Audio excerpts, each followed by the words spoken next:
In the untold story of Sita, the author Dana Maria Mam brings out the great and selfless work of many females during Sita Mata's time on earth. We all might know great male rishis like sage Vashishta, sage Atri, sage Gautama, but do we know much about the great spiritual accomplishments their wives did? There are times these female rishis have been forgotten, as if they have disappeared through the flow of time. But the amount of dedication and great work they have done for this creation cannot truly be expressed through words. And this chapter 20 shows us a few examples or narrates the life stories of some of these great women sages during Sita Mata's time that later became hidden with the flow of time. And now is the time to know about these great people. So, as you know, this is Sita Mata and Luv and Kush. Here are a few pictures that I found. So, one night, Luv and Kush asked Sita Mata to tell a great female rishi, a story they have heard many, many times before. But yet, that's how us children are. We like to ask things over and over again. So, Luv and Kush asked Sita Mata to tell them a story of sage Anasuya and the Mandakini River. So, this is what Sita Mata does. She narrates the story. So this is Sage Anasuya and the Mandakini River. So this is Sage Anasuya and her husband Sage Atri and Sage Anasuya.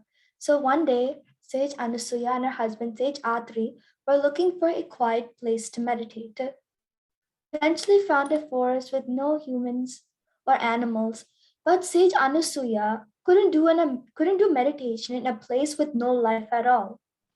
Then sage Anasuya found a weak tiger digging into the earth looking for water. And that is when sage Anasuya asked the tiger what had happened to this forest. And it said the forest was cursed for 10 years to have no rain or water.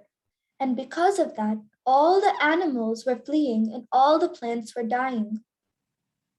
In that moment, sage Anasuya saw this problem that there was no life, no water, and that all animals dying or fleeing the forest because they could not live in that place.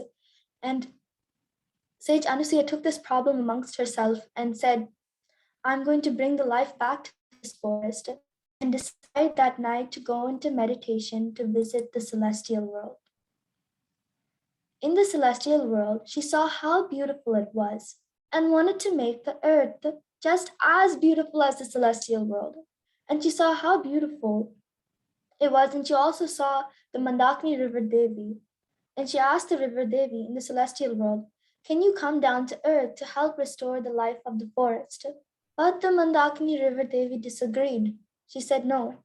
She said, why should I come down to this forest with no life and leave this beautiful world, which was the celestial world? That is when Sage Anasuya says, out of love for the humans, out of love for the plants, and out of love for this entire creation, out of love for everyone and everything, she asked the Devi to come out of love. Then the Mandakini River Devi said, for you, Sage Anasuya, I will come. If you recreate and create the same beauty you see in the celestial world, in this desolate forest, I will come down and help nourish it and help it grow and give water to this forest. That's when sage Anasuya goes into intense tapasya to bring back life to the forest and to recreate the same beauty she saw in the celestial world. Finally, Sita Mata, coming back, asks Luv and Kush if they knew what tapasya was, and they said it was a long meditation. So, exactly that.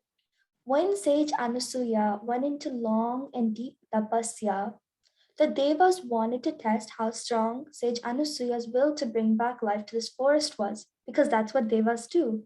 And so they did many tests, but not one did sage Anasuya do. Finally, sage Anasuya was able to turn this desolate forest into a forest full of life, where the trees were blooming, animals were returning to the forest. But since many, many years have passed since sage Anasuya went into tapasya, the Mandakini River Devi had forgotten about her word to sage Anasuya. So when sage Anasuya went back to the celestial world, and to ask the river Devi if she would now come down to the forest after she had transformed it to the beauty she saw in the celestial world, and for the river Devi to come and give water to the forest.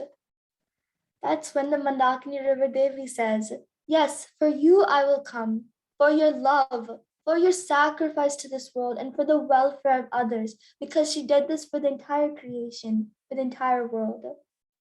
And so sage Anasuya was able to transform a forest with no life into a place blooming with life out of sheer will. Her strong will and passion to help the animals, to help the plants that live in the forest, let her do all this. So it is important for us to remember the great work of Sage Anasuya because she had done it for the entire creation. And she had done it for every single one of us. She had done it for us all. And so it's important for us to remember this great work of Sage Anasuya. And we can learn that if we have that strong will and mindset, we can always accomplish anything, whether it's small thing like getting a higher test score or making a sports team, anything. If we have that strong will, we'll be able to accomplish that because we have that strong love and compassion to do it. And whatever we do, we should have a strong compassion for that because if we have that strong compassion, we will create that strong mindset that we will able to manifest it. And so Sage Anasuya was able to turn that entire forest into a place full of life. Another night, Luv and Kush come to Sita Mata before they go to bed to hear another delightful story.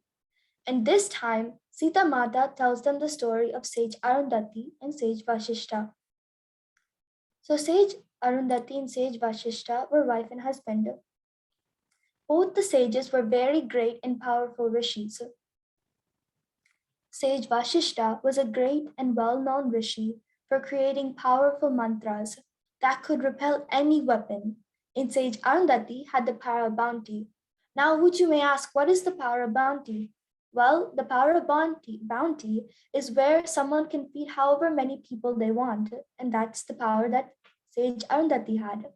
And so, hearing of these powers, a king called King Kaushika heard of them and thought, well, let's go to their place and see if their powers were real. And so, King Kaushika and his entire army, well, the entire army is hundreds and hundreds of soldiers, right? And so they took an entire army, and the king went to the sage Vashishta and sage Arundhati's place with no prior notice, without telling them. And sage Arundhati was able to feed them all. Then King Kaushika asked sage Arundhati how she was able to prepare so much food with no prior notice or without any time to do so. Sage Arundhati was a very humble person, and so she said to the King Kaushika that she was able to prepare so much food with the blessings of the Lord. But one of King Kaushika's soldiers told him that Sage Vashishta had a divine cow, which is Kamadhenu here, and that divine cow could produce endless amounts of milk, and therefore the reason why Sage Arundhati was able to produce so much food out of no time. And so, in order to get Kamadhenu, the king asked Sage Vashishta for Kamadhenu as a gift.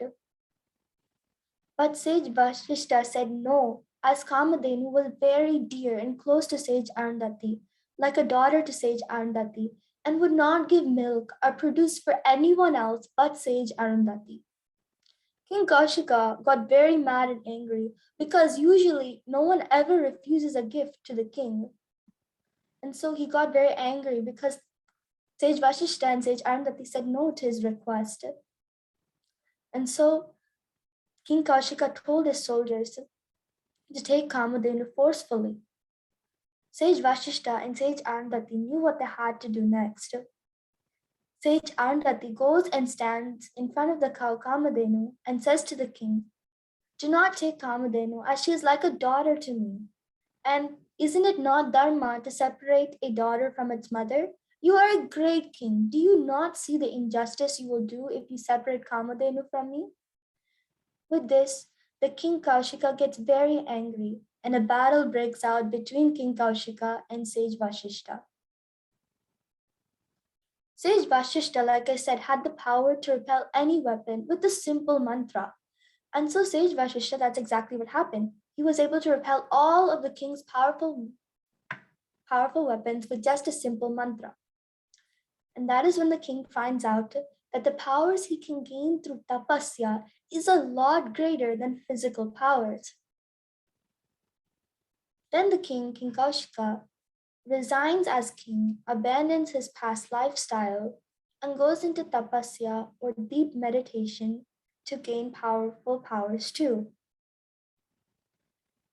Sita Mata then asks Luv and Kush that yes, indeed, the former king had gained powers through deep meditation and tapasya, but he finds out that his powers are no match to the powers of sage Vashishtas. So he did something he had the power to do. The former king had gained the power to curse others, and so he goes to sage Vashishta and sage Arundhati in anger and says to them, "Since you won't give me your cow Kamadenu, whom is like a daughter to you, I will not ask for her." But he cursed his sage Arundhati that all her sons would die. And a sage's curse can never be taken back, even if it's on another sage. And so sadly and helplessly, they had to watch all their sons die. And Luv and Kush asked if their sons really died, and it was true. Like I said, a sage's curse can never be taken back. And so all their sons died. And even though the former king, King Kaushika, could not defeat Sage Vashishta, he was able to cause great sorrow and sadness into their hearts, as they had to see all their sons leave them one by one. Although the former king had cursed Sage Vashishta and Sage Arundhati that all their sons would die, their daughters were untouched and could not bear having to see their parents carry so much grief that their daughters told their mother, "Let's create a world where there is no curses, no meaningless deaths, no sadness for their parents." Sage Arundhati agreed to what they said. Sage Arundhati and Sage Vashishta's daughters were very accomplished in meditation. And so they and their mother sat down in meditation and created a world with no sadness, no curses, and no meaningless deaths and pain. And so Sita Mata asked Luv and Kush, "Do you know what Sage Arundhati and her daughters made or created?" So Sage Sita Mata takes Luv and Kush outside and shows them a star in the sky. And she tells them that the star in the sky is the world that Sage Arundhati and her daughters created. A world full of light without no curses, but with joy and happiness. And the star next to her and her daughters is the star created by Sage Vashishta to protect and look after Sage Arundhati's and her daughter's star. Now Sage Vashishta star was able to be there to protect Sage Arundhati's star and stay there to make sure that it is well guarded. And now Sage Arundhati's daughters are in charge of the world they created. The stars are the world Sage Arundhati and her daughters and Sage Vashishta created show us what we can truly do. Create a world full of light and happiness. Both the stars symbolize love and care, like how Sage Vashishta's star guards the star created by Sage Arundhati and her daughters. These stars shows us or the world that we need to look out for each other, show love, care, support, and protection to others whenever they need it. So whenever we feel someone is sad or upset, we can show our love that we see so many through Sage Arundhati and Sage Anasuya, that their love is their love is unconditional, and so they can show love and their heart is full of love. And so we can show love, support others, and help others whenever they need it. The creation that Sage Arundhati and her family did brought light and happiness into their life. And so even though we might feel that some things in our life are so sad, there's always a way to turn that sadness into something good for others and for ourselves. And so we can remember that there's always an opportunity for light in the darkest of times, like how there's always a light switch in a dark room. Well, you might ask what had happened to the former king, King Kaushika, who had cursed sage Vashishta and sage Arundhati. Well, after many, many years of meditation and tapasya, the king was able to open his heart and let good take over him. He is now known as sage Vishwamitra, the very sage who had taught Sri Ram. He had created the mantra known as the Gayatri mantra. One day, he came to sage Vashishta asking for forgiveness for what he had done in the past. And sage Vashishta forgave him, but he said that he would also need to gain forgiveness from his wife, sage Arundhati, as she had the most sorrow having to see all her sons die. And so when sage Vishwamitra asked sage Arundhati for forgiveness, she forgave him as her heart was as big as the sky and she could not keep anger within herself. Sita Mata then tells Luv and Kush that our hearts must be big enough to forgive such deeds done by others, but the person who did the deed must also understand what they did was wrong. And so we can learn that if we fill our heart with love and happiness and joy, we won't have any room for anger and all these negative emotions. And so we can always keep our hearts filled with love. And so we can always forgive anyone instead of keeping that anger within ourselves and not being able to forgive someone. So whenever we have sad or negative things in our life, we sometimes might feel hopeless, like we have nothing to do about it. But we can always change it, depending, like I said, our mindset in Sage Anasuya's story. We just change the way we look at it. Instead of thinking that we're in the dark room, we could try to find the light switch and try to find the light in our situation. And so another story that I have to share is one day that is a story of Sage Ahilya and Sage Gautama.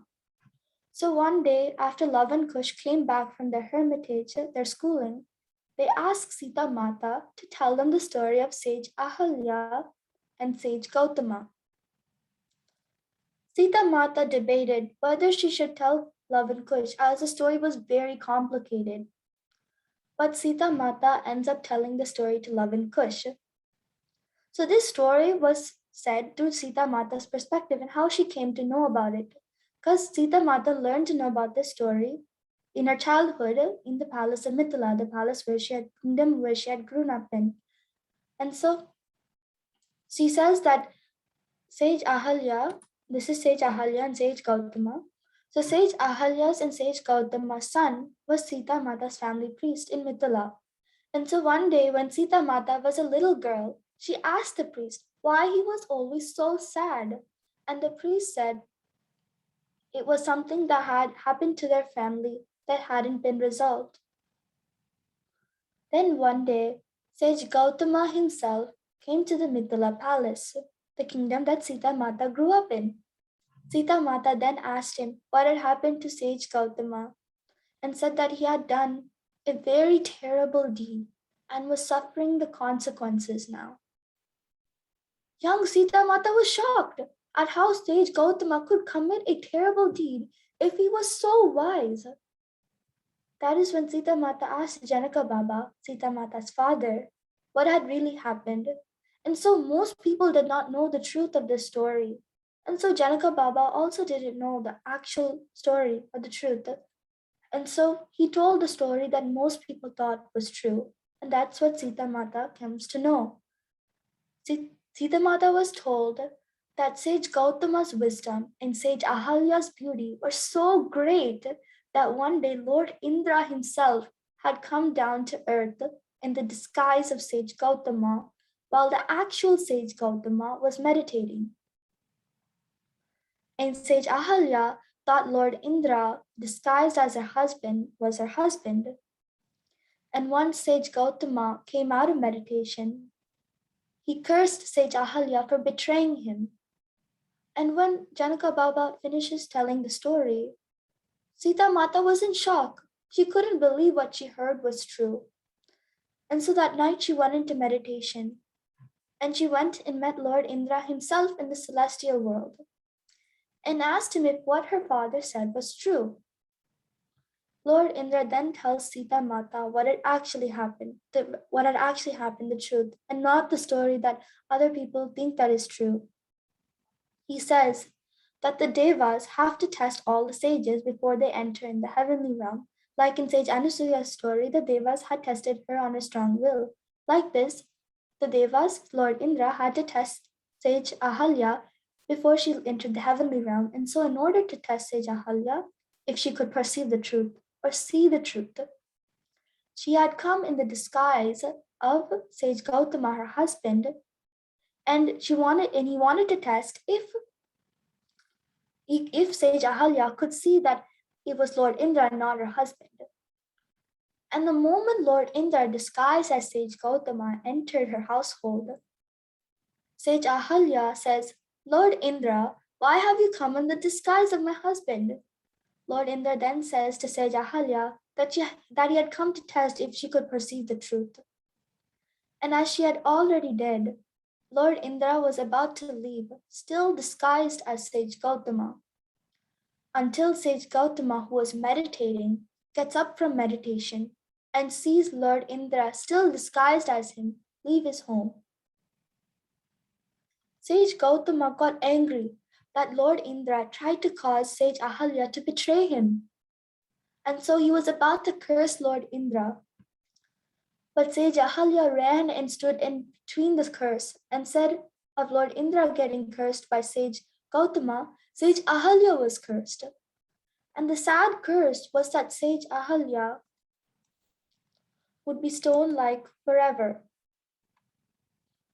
Sage Gautama learned the truth of what had actually happened and was devastated and vowed to go under intense tapasya for what he had done. Sage Ahilya was given the choice to go to the celestial world by Lord Indra, but she says no, because she wanted to go with her husband once he had freed himself of anger. And so she decided to stay in her stone-like form until then. So Sita Mata then asked Luv and Kush what they had learned from the story. And they said one must conquer anger. And then Sita Mata says that without trust, there is no love. And without love, there is no goodness or dharma or righteousness. And love is the basis of all, of everything. Sage Ahilya has taken Sage Gautama's curse upon herself because she knew if Lord Indra was cursed, the entire natural world, the entire creation would be disturbed. And so, without thinking for a second, she took the curse upon herself because of her love, her great love for this creation. And she took this curse upon herself just out of love for everyone, for everything in this creation. And you might think, well, people who do sacrifice, do it for their family or for someone their loved one or someone they know. But Sage Ahilya had done this for people she didn't know, for everyone, for you and me, for everyone, everything in this creation, the animals, the plants, everything. Sage Gautama had a lot of knowledge, and Sage Ahilya had great love. But knowledge without love can never become wisdom. And we see that knowledge without love can cause many troubles. And if Sage Gautama had opened his heart, he would have been able to achieve more in tapasya. And you might ask how Sage Gautama opened his heart to love and freed himself of anger and doubt. Well, it was finally Sri Ram who had opened Sage Gautama's heart to love and freed him from anger and doubt.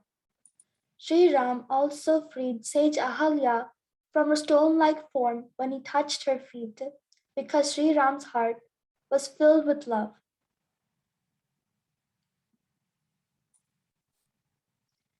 And we can learn from this story that if we have love for something, we can learn from Sage Ahilya that great love can do so many good things for not only us, but also for the people around us. And we can do so much for the welfare. We have that pure love and unconditional love for everyone around us. And lastly, another part of the book that I would like to share is about Sita Mata and Sita Mata's sacrifice to the world. So now we just heard about all these great female rishis, Sage Anasuya, Sage Arundhati, and Sage Ahilya. They all have made great sacrifices out of their great love and will and all these different characteristics they had for this world. But Sita Mata also sacrifices so much in her time on earth. And so the part that I will share about Sita Mata is that after Sita Mata comes back from Lanka in her 14 years in exile, she was told by the sages that it was time for her to live in the forest away from the palace and Sri Ram. And although Sita Mata wanted to be with Sri Ram, she accepts to live in the forest for the benefit of humanity. The sages tell Sita Mata that here in the forest, she will be able to instill values in her children, Luv and Kush, that would shape the future and while receiving their knowledge in the forest and would benefit the future and humanity. Sita Mata would also need to stay in the forest to stabilize the earth and to support the forest life so it doesn't get destroyed by human society through those changing times. And for Sita Mata to fulfill the vow she took to end the power of curse, because curses done by some sages out of anger has caused so much pain for many people. For example, the curse done on Sage Arundhati that should lose all her sons, done by King Kaushika, or Sage Vishwamitra out of anger, would cause so much pain to so many people, like Sage Arundhati. And so Sita Mata needs to come to the forest to help take the vow that she would end the power of curse. The sages and Sita Mata knew that all these things could not happen if Sita Mata was living in the palace. And so Mata leaves Ayodhya to live in the forest. She sacrifices her palace comforts, her royal life, for the welfare of others and for the entire creation. We have seen so many women rishis and sages do so much for us in the world. They have done so much that they would sacrifice a lot. And Sita Mata sacrifices her palace life and her time with Sri Ram because even though she had endured 14 years in exile and had just came back from Lanka, she could have decided to stay happy in palace with everyone and with Sri Ram and her children. But she decides to sacrifice her comforts for the world, for nature, for this earth, for this creation. And this is this one part of Sita Mata, even though she had done so much in that 14 years of time, and she could have come back, like I said, she could have came back then with Sri Ram and then with her children in the palace. But yet, even though she used her entire time on earth, she decides to use it to help the creation, to help the earth, to help the people on this earth and humanity. And we can learn that if we have that strong love for everything, like how Sita Mata had that strong love to help others, to help the humanity, we would always be able to do so much for the world and for the benefit. And like I said, all these different female rishis have done so much. And the same thing, how Sita Mata was able to do the same out of her pure love and compassion for everything, for the nature and for the people. Lastly, another small part of the book that I would like to share is that about the women of Ayodhya. So we just talked about these great female sages and Sita Mata, but now we're going to talk about the women of Ayodhya. So the women of Ayodhya, when Sita Mata was in Lanka, these women would come every day to the river and would pray for Sita Mata, for Sita Mata's protection.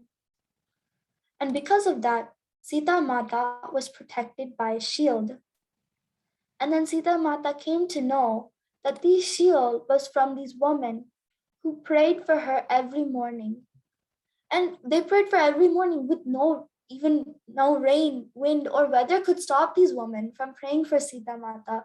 And they didn't realize how much power they were creating through their devotion and love for Sita Mata. and that they were creating that shield around Sita Mata in Lanka and protecting her. That is when Sita Mata is told that she is setting up the future, when the power of woman needs to be awakened.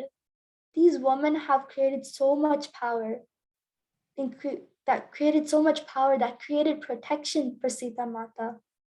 And these women have created power out of love from their devotion. And so we learn that with this strong will and love, you can accomplish anything. And because most of these women thought, they didn't know they were creating so much protection. And so we sometimes, we don't know we don't know out of our love, we have that strong will and love. We can always accomplish anything. And we sometimes might underestimate ourselves. Like, oh, I can't do that. I can't do this. Oh, there's no way I can do that. But really, if we had that strong will, that strong perseverance to encourage to do something, we'll always be able to achieve anything in life, anything in this world. We have that strong love and compassion and will to do something. And that's the woman of Ayodhya. And lastly, to summarize,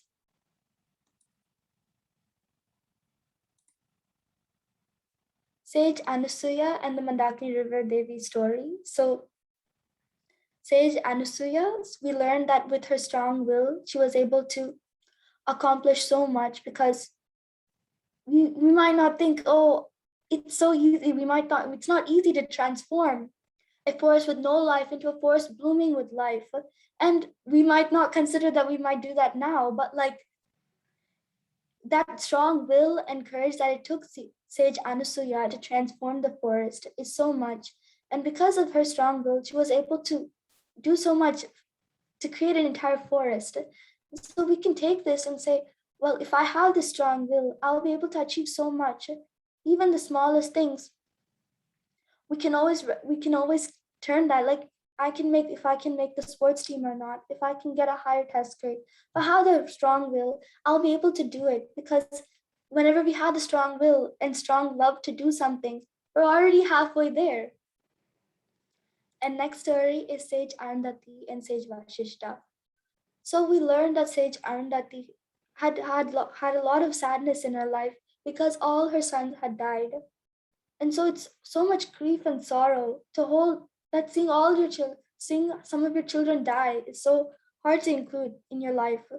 But yet, even though she had that, she was able to do something good, not just for herself and her family, but for everyone, for entire welfare of humanity, for the welfare of humanity. She was able to turn that sorrow, that sadness she had, that all her sons died, into something that where she would create a world full of light, full of happiness. She was able to transform that and create that world. And we learned that happiness, it depends on the situation. We can take something sad in our life that happened, and we can choose whether we want to stay in that circle of sadness, or if we want to take that and turn it into something light, into happiness, and turn it into something better for us and for the people around us. And Sage Ahilya and Sage Gautama. So we learned that Sage Ahilya had sacrificed her physical happiness and her comforts for the entire creation. And we learned that she had not done it for her husband, her family, or for anyone she knew, but for everyone, people she didn't know, people, for me and you, for everyone, for plants, animals, everything on this creation.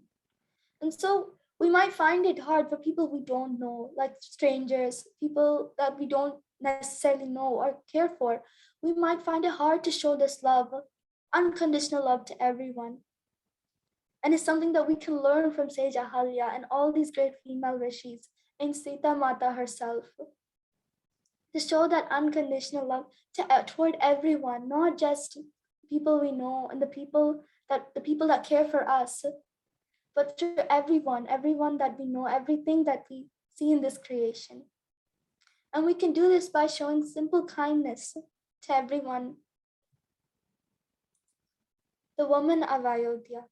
So these women, they didn't know they were creating such power through their simple devotion and praying for Sita Mata's protection.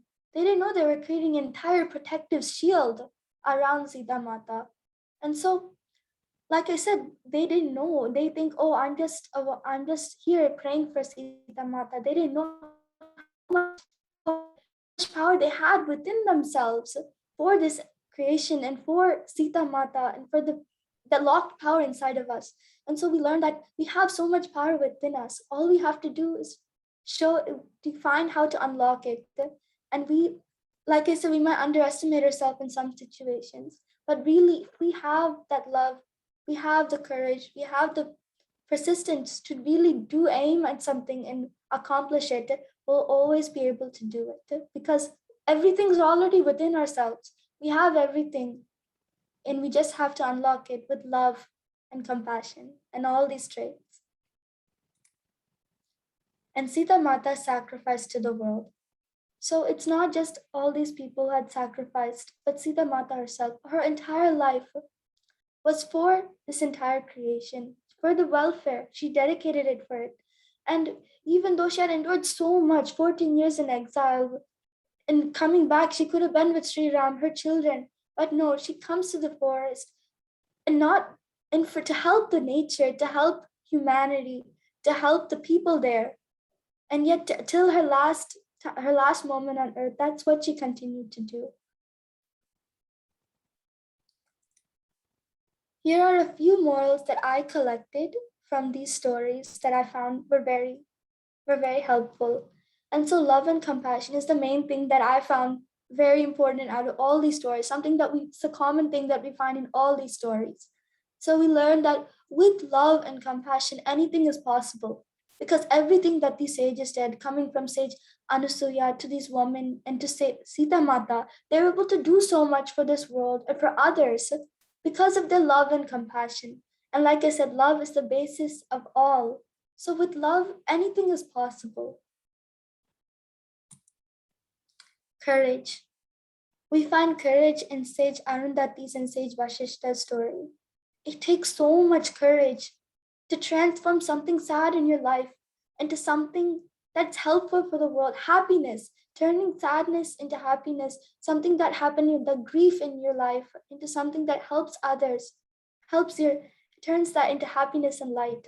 And so it takes so much courage for that. And happiness, something that I always remember, is that happiness can always be found, like how light can always be found in the dark, switch or a candle. And with courage, the darkest things can turn into something good. Control and anger. We learn through sage Vishwamitra or King Kaushika that with anger we can cause so much pain to others, whether in the future we intended or not, whether we wanted to cause pain or not. Sometimes without that control on our anger, we might cause so many bad things to others or to ourselves.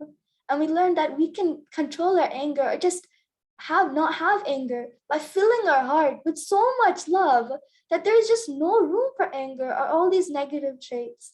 And so we can always try to fill our heart with love, compassion, and happiness. We just don't have enough room to hold that anger and to not be able to forgive anyone. But we have love, and like Sage Arundhati, her heart was as big as the sky, so she had no room for these things called anger. So we can try including that in our life too. And forgiveness. Like I just said, with a heart full of love and courage, you can forgive anyone. I have this small video on kindness and joy. It's a really nice video that I really liked. I'll share that 1 second.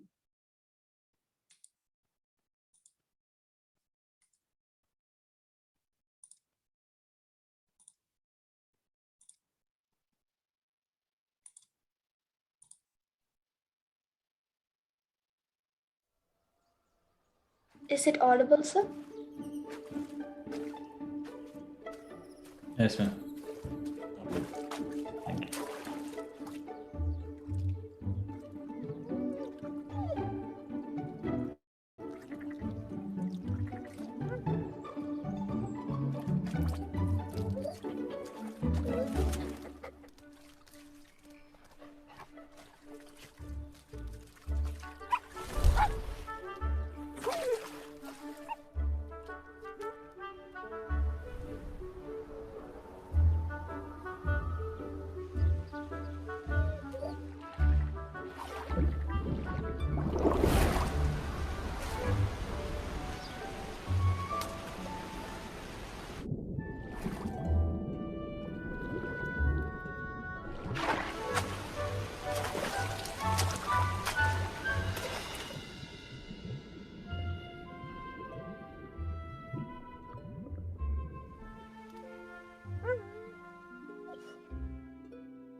So that video, we can learn like that video, that dog, it didn't get anything in return from helping the fish, right? It had that unconditional love toward it, and it helped the fish by doing so much hard work, by building that, putting all those rocks toward all the way toward the top. And so we can learn that we have the love and compassion toward others. We can help as many people as we want. And that fish, if we look to both sides, the fish had so much determination and strong will to make it toward the top. It could have gave up, right? It could have said, "Oh, I can't do that. It's impossible." But no, it's kept on trying, and with the help of the dog, it was able to achieve its goal, right? And so, 1 second, let me share the screen.